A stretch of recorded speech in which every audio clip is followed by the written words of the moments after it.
4 लाख है, 4 लाख टन पड़ी थी, उसके बावजूद इम्पोर्टेड। इस वक्त हालत यह है कि बड़ा डिमांड होती है गंदम की, इस वक्त गंदम लेने के लिए कोई तैयार नहीं है। अब ये हालात जब होंगे, हमने अपनी कीमत रखी 4,000 रुपये मन। अच्छा, हम खरीद कितनी रहे गंदम, आप ये भी देखें, हमारा तकरीबन 4 मिलियन टन गंदम की पैदाइश है, हम खरीद रहे हैं 9 लाख टन, और उसमें से अभी तक हमने 4.5 कितनी कर चुके हैं, हम आधे से ज़्यादा, तकरीबन 4.5-5 लाख टन हम प्रोक्योर कर चुके हैं। अभी तकरीबन आधी बाकी है जो प्रोक्योर करनी है। अब मेरी, अगर मैं किसान हूँ, मेरी 100 बोरियाँ बनती हैं, तो मुझे तो 100 के लिए चाहिए ना। मैं तो चाहूँगा कि मुझे 100 के लिए मिले पूरे पैसे, लेकिन हुकूमत अगर अक्रॉस द बोर्ड सबको बराबर करे, जो कि ऐसा नहीं होता, इसलिए हम नहीं चाहते कि बड़े जो लैंडलॉर्ड्स हैं जिनकी बहुत ज़्यादा आबादी, उनको ये फ़ायदा मिले, छोटे किसानों को फ़ायदा मिले। लेकिन हम अक्रॉस द बोर्ड भी कर दें तो मुझे 25 बोरियाँ मिलेंगी, और 9 लाख करो तो मुझे 25 नहीं 24 बोरियाँ मिलेंगी। अब मैं तो शोर मचाऊंगा कि जी मुझे 76 नहीं मिली, लेकिन ये हमारी जिम्मेदारी है कि वो 24 बोरियाँ या वो गरीब किसानों को बारदाना, जो हुकूमत की स्कीम है, ताकि वो उनको बारदाना, उनको अपनी छोटे किसान को अपनी पूरी कीमत मिले अपने मेहनत की, वो दी जाए। और उस पर जैसे मैंने बताया अभी आधी बाकी हम कोशिश कर रहे हैं। इसमें ये मैं बिल्कुल अपने आप को बरी ज़मानी कह रहा कि बड़ा अच्छा चल रहा है और कोई इशू नहीं है। इशू जो हुआ है उसके पीछे एक वजह है। पिछले साल क्यों नहीं हुआ ये मामला? पिछले साल 4,000 में हमने खरीदी, 4,000 से ऊपर भी गया। अगर आप अपने किसानों को फ़ायदा देने की बजाय आप रशिया और यूक्रेन से तो नहीं, पता नहीं कहाँ से गंदम मंगाई उन्होंने, यूक्रेन से गंदम मंगाई, उनके किसानों को फ़ायदा देने चाहते हैं, और बीच में कुछ और भी सुनने में आ रहा है। मैं किसी पे इल्ज़ाम नहीं दे रहा, सुनने में आ रहा है कि और अभी वज़ीर आज़म ने उसकी कमेटी भी बनाई है, आज शायद काबीना में उसकी रिपोर्ट भी जो नहीं, मुझे नहीं पता उसका क्या हुआ है। तो ये वजह थी। लेकिन ये मैं आपको पूरी तरीके से यकीन दिलाता हूँ कि जो भी मुलव्विस पाया गया, और हैं, मैं इसलिए तो कितने DFC आपने 4 DFC सस्पेंड कर चुके हैं, ठीक है। मैं कह रहा हूँ ना, जो भी मुलव्विस पाया गया उसको सज़ा, मैं आपसे कह रहा हूँ बिल्कुल उसको सज़ा मिलेगी। कच्चे में तमाम तरह कोशिशों के बावजूद अगवा बराए तवान की वारदातें कम होने के बजाय बढ़ गई हैं। एक तरफ हम देखते हैं कि शहीद जान मोहम्मद के कातिल गिरफ्तार थे उसे, दूसरी तरफ नजर आता है कि एक कबाइल का सरदार मारे जाते हैं मोटरवे पे, वो कबाइल आते हैं, उनके लोग पंजाब सिंध पुलिस के सरपरस्ती में अपना बदला लेते हैं, चले जाते हैं। तो क्या स्टेट बिल्कुल कमज़ोर हो चुकी है और ये मैसेज दिया जा रहा है कि जो गिरोह है वो अपना इंसाफ खुद हासिल करे? इसमें मैं ऐड करूँगा, ना सिर्फ किसान परेशान है बल्कि सक्खर जो है वो तिजारती हब भी है। कनकोट, कश्मीर, घोटकी से लोग यहाँ पर खरीदारी करने आते हैं। अमन की सूरत हाल इतनी ख़राब हो चुकी है कि शाम को कोई ट्रैवल नहीं कर सकता, चाहे वो इंडस हाईवे हो चाहे सीपेक हो, जिसके बायस इस सीज़न पे भी जो है वो ताजिर जो है बिल्कुल परेशान रहे। मैं जवाब दे देता हूँ। सबसे पहले तो आपने कहा कि हालात मज़ीद ख़राब हो रहे। मैं ये बहस नहीं करना चाहता, हालात से ठीक नहीं है। मैं कहूँ कि नहीं पहले अच्छे थे अब ख़राब हैं, या पहले ख़राब थे अब अच्छे थे। लेकिन आप सिर्फ एक देख लीजिए कि आप खुद अपनी तरफ से, मैं कुछ नहीं कह रहा, जिस दिन हमने हुकूमत छोड़ी थी उस वक्त अगवा के कितने केसेस थे, और जब हम हुकूमत में वापस आए तो उस वक्त अगवा के कितने केसेस थे, ठीक। उसके बाद, और ये ख़ास तौर पे दिसंबर 2023 से लेके हालात ज़्यादा ख़राब होने शुरू हुए, और हमारी मार्च में हुकूमत आई, हमने काबीना बनाई।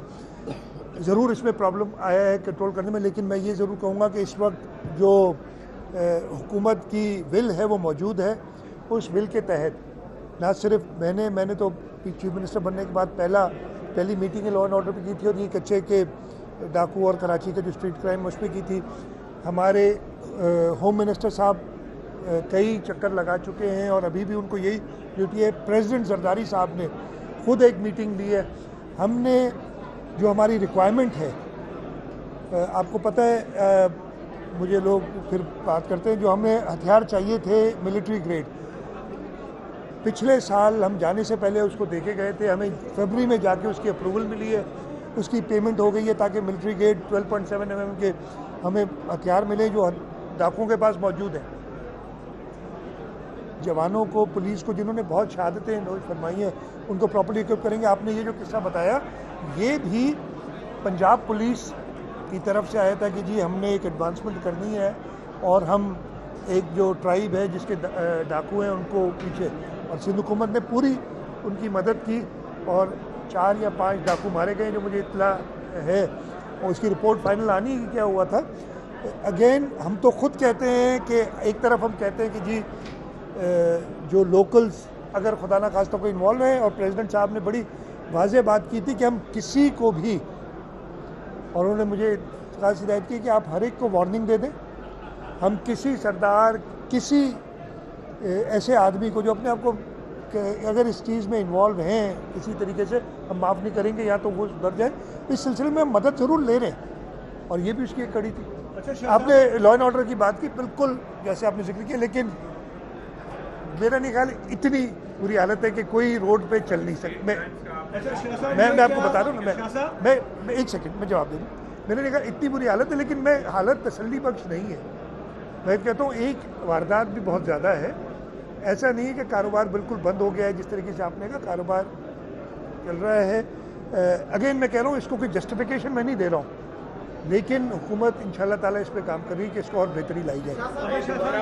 पुलिस की या सिंध हुकूमत की नाकामी नहीं है जो भुगती जदीद हथियारों के, जिनके हथियारों पे बैन है, उन हथियारों के साथ पुलिस प्रोटोकॉल में आ रहे हैं और वो कच्चे में जाते हैं, जाके कार्रवाई करते हैं, लोगों को मारते हैं, और सिंध हुकूमत वहाँ पे नहीं पहुँच सकती।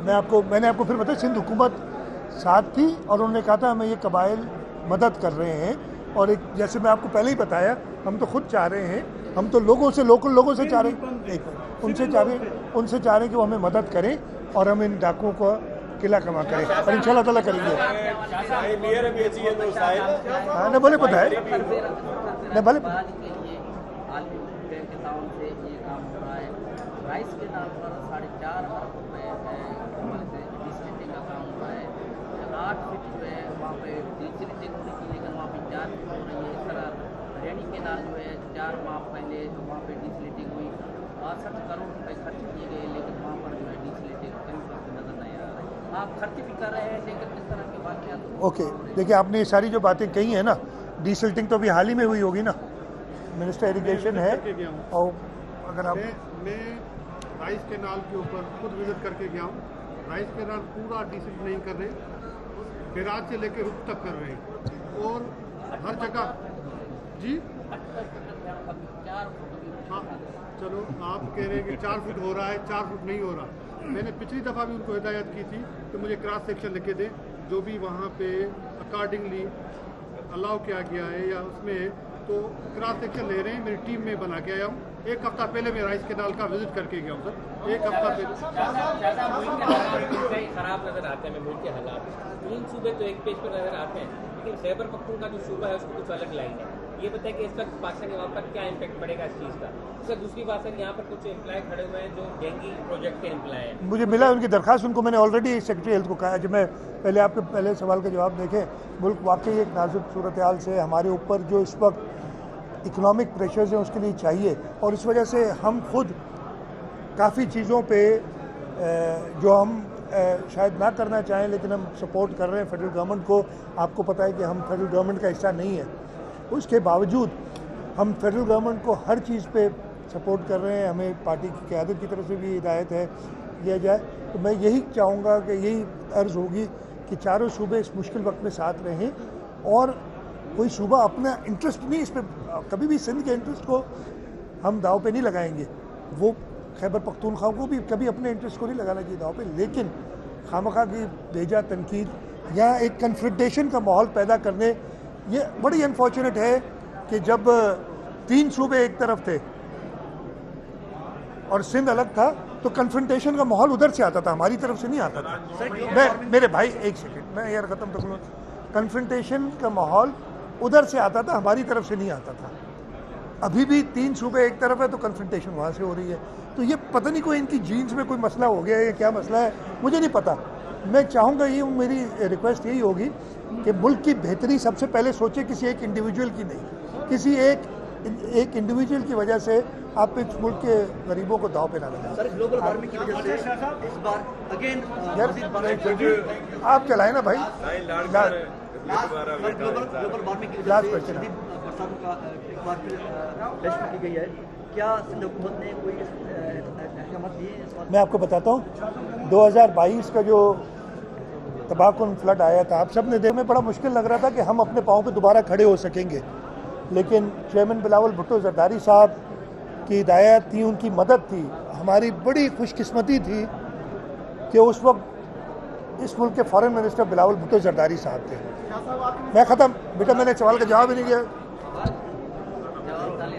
सवाल का जवाब, वो इस मुल्क के वज़ीर ख़ारजा थे। उनकी हिदायत पे, उनकी मदद पे, उनकी गाइडेंस पे हमने आलमी बैंक, एशियाई तरक्याती बैंक, इस्लामिक डेवलपमेंट बैंक से रिसोर्सेज जमा किए, और ये आसान काम नहीं था। मैं कई बार बता चुका हूँ कि हमने 3 महीने के अंदर 1.7 अरब डॉलर की फंडिंग की थी। इधर पाकिस्तान IMF के 1 अरब डॉलर के लिए सालों साल पता नहीं बिजली की कीमतें बढ़ा देता है, कभी क्या करते हैं, जो कुछ करना पड़ता है हमें बगैर किसी कंडीशन के। कंडीशन सिर्फ ये थी कि आपने ये लोगों पे खर्च करना है। हमने वो अवेलेबल किया। हमने अपनी इरिगेशन नेटवर्क को जो है रिवाइव किया। काम खान साहब उस वक्त भी थे, और हमारा पिछले साल भी एक बम्पर क्रॉप हुआ वीट का। इस साल भी एक बम्पर, तो हमारी इरिगेशन रिवाइव हो गई है। मैं ख़त्म कर लूँ। रोड नेटवर्क को हमने रिवाइव किया। हमने 2.1 मिलियन हाउसेज, 21 लाख घर बनाने की स्कीम की, जिसमें 6 लाख घर इस वक्त बन रहे हैं, और ये क्लाइमेट रेजिस्टेंट हैं। इनको हमने ऐसे किया, आपने देखे होंगे कि इनको रेस करके बनाया गया कि अल्लाह ना करे दोबारा इस किस्म का सैलाब आए तो लोगों को टेंटों की जरूरत ना पड़े। वो कम से कम, मैं ख़त्म कर लूँ भाई, मैं ख़त्म नहीं हुआ।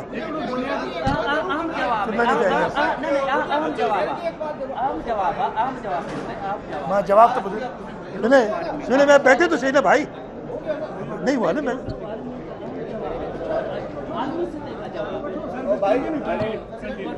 मुझे समझ नहीं आ रही आपकी। अच्छा जी, मैं ख़त्म कर लूँ ना ये बात। हम वो बैठ जाओ भाई प्लीज़। 6 लाख घर हमारे अंडर कंस्ट्रक्शन है। हमने पूरे 21 लाख के पैसों का बंदोबस्त किया हुआ है। ज़रूर टाइम लगता है, अल्लाह ना करे दोबारा ऐसा फ्लड आए तो हम बेहतर प्रिपेयर्ड ज़रूर है, लेकिन मैं ये नहीं कहता कि हमारी सब तैयारी होगी। अभी 4 दिन पहले हमारी मीटिंग हुई थी। हमने तकरीबन $350 मिलियन की एडिशनल इरिगेशन में फंडिंग मांगी है, ताकि हम इस तरीके के सैलाब को मुकाबला कर सकें। इस किस्म के पैसे हमारे पास मौजूद नहीं हैं, तो हम कोशिश कर रहे हैं। मैं ये कह सकता हूँ कि 2000, इसलिए कि वो बहुत ऐसा सैलाब कभी पहले आया ही नहीं था, एक्सपेक्टेशन ही नहीं थी, और उस ज़माने में सारे नंबर वगैरह आपको दिए थे। तो इंशाल्लाह ताला हम बेहतर प्रिपेयर्ड ज़रूर हैं। लेकिन आपने देखा अभी कुछ दिनों पहले दुबई की बातें, आप सब दुबई चलो तो आप सुनते हैं। आजकल कोई नहीं कह रहा दुबई चलो, इसलिए कि कश्ती साथ ले जानी पड़ती है।